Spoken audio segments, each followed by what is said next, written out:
North Cassady Avenue, no report of a shooting. When the officers arrived, they located several individuals at the scene. Sadly, one of the individuals was later identified as Kevin Sobnosky, was suffering from what we believe is a gunshot wound. Kevin was transported to a local area hospital, and sadly he was pronounced deceased. Our detectives were notified, our homicide detectives were notified, they responded to the scene, and they initiated their investigation into this incident.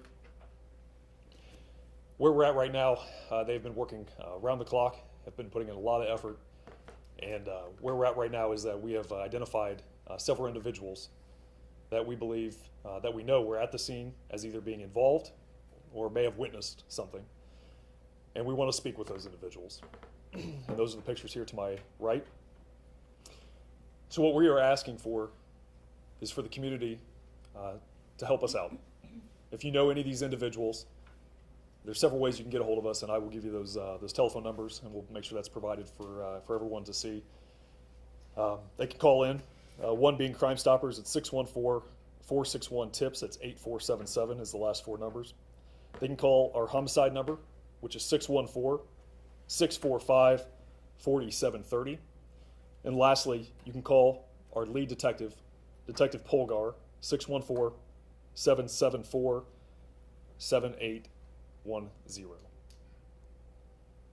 The other option is for these individuals, if they're watching, to get a hold of us, get a hold of Detective Polgar, and let us speak with you and let us find out what occurred, and that will help us progress this investigation. So with that being said, any questions that I could answer? How would you describe this shooting? It seems from what we've learned from the incident report and whatnot that the 20-year-old man was an innocent bystander who maybe got caught up in something else that he had nothing to do with. Is that accurate? It is. The individual, as I talked about, Kevin, he was with three other individuals. They are adult males that were with him. They were from out of town. Kevin, being an individual from Youngstown, Ohio, what we know is that he was a valedictorian of Girard High School. He was an athlete, and he was on the dean's list at Youngstown State University. And they just happened to be coming through Columbus, were visiting, and prior to heading back, they were pulling into the Sheetz gas station. And unfortunately, some individuals who made some reckless and serious bad decisions were shooting guns, and Kevin was struck, and then he ended up being pronounced and lost his life. What seemed like a completely innocent guy who had everything going for him in life. Everything at this point, from what we know, is he had nothing to do with this incident. It was a matter of being in the, if you want to say, the wrong place at the wrong time. So this is a pretty large group of suspects or people of interest. Do you have any idea of what might have precipitated the gunfire, or what actions they might have taken leading up to this? Yeah, we're still looking into that, and I think right now it kind of leads us to why we want to speak to these individuals, to provide some information, give us the idea of what took place. We have some things that we're looking into, and it sheds some light, but it doesn't paint the whole picture. And so that's why we need to talk to these individuals, and that's why we're asking for either these individuals to reach out to us, or somebody at least identify who they are so we can go speak to them. So these individuals, some of them are connected, some of them are witnesses. Who's who? So we make sure we identify, can you do that, or are you still sorting it all out? I think the responsible thing right now is we know that they were there, but what role they played, we're still trying to work into, and that's going to be part of the investigation. So I think, there's no charges at this point. However, if we can speak to them, I think we can, or at least we know who they are, I think that's going to help us start progressing the investigation. So to tell you that, one person is a witness, one person is a suspect, that's too early right now, but these are the individuals that we've at least identified were there. We just need to know what their complete role was. So you're looking to talk to all of them, basically, is what you can say? Absolutely. A member of the FOP described this homicide as a wild shootout at a gas station. Would you classify it as such? I guess I would refer you back to them. If they, that we're speaking on, absolutely. We know that there were multiple people shooting guns and firing, and unfortunately this individual lost his life. So I guess I would just characterize it as individuals that made some really bad decisions. And unfortunately, this is what we're now investigating. But I guess I would assure the public that we have some great detectives that that are putting a lot of work, and we're going to hopefully bring some justice for this family and this individual. So is it two groups, or did they come together, or is it like they started fighting after arriving together, or is that clear yet? Right now, I think the best part is we know that there was multiple people there. Who's associated with who, I think we're still trying to work that out. Yeah, are you able to say what happened moments before the shooting happened? How long were they there? What was developing? Yeah, that part I'm not able, I can't disclose that right now. We're still trying to look into that. That's probably the better way of putting it, is that we are looking into that, and I think that's where maybe these individuals can shed some light on that. Commander, can I just ask your personal frustration of this seemingly innocent kid just getting gas and getting caught in the middle of this? You should be able to get gas safely.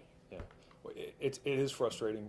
It's frustrating in any of these, you know, we have these press conferences every so often, and unfortunately, no matter which case it is, it's frustrating and it's sad because some individual lost their life, the family lost a loved one, and that's where it's at, and now somebody's grieving.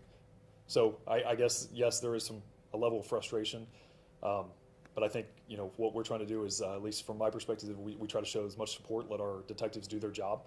And they have a very hard job, and we're going to try to continue to let them do their part so they can bring justice to the family like we talked about.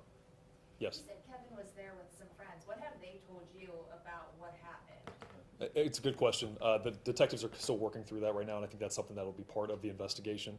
And when the time is appropriate, that'll probably come out. So Crime Stoppers is involved. Is it their typical reward, or is there anything above and beyond than what's usually offered? You know, so right now what we're asking is for people to call that number if they have it. There's no reward at just this point. But right now, I think between the numbers that we called, either Crime Stoppers or Detective Polgar or homicide number, it's the right thing to do. Some people may be hesitant. I spoke on this before. Some people may not want to. They might not feel comfortable talking to the police. However, it's the right thing to do. And I ask, if this is your loved one, if this is your family member, how would you want the community to respond, and how would you want the police to handle this situation? So what ties did Mr. Sobnosky have to the area? He was just driving through? Was he visiting? What was the situation? Yeah, so what we understand is that they were just visiting, out of town.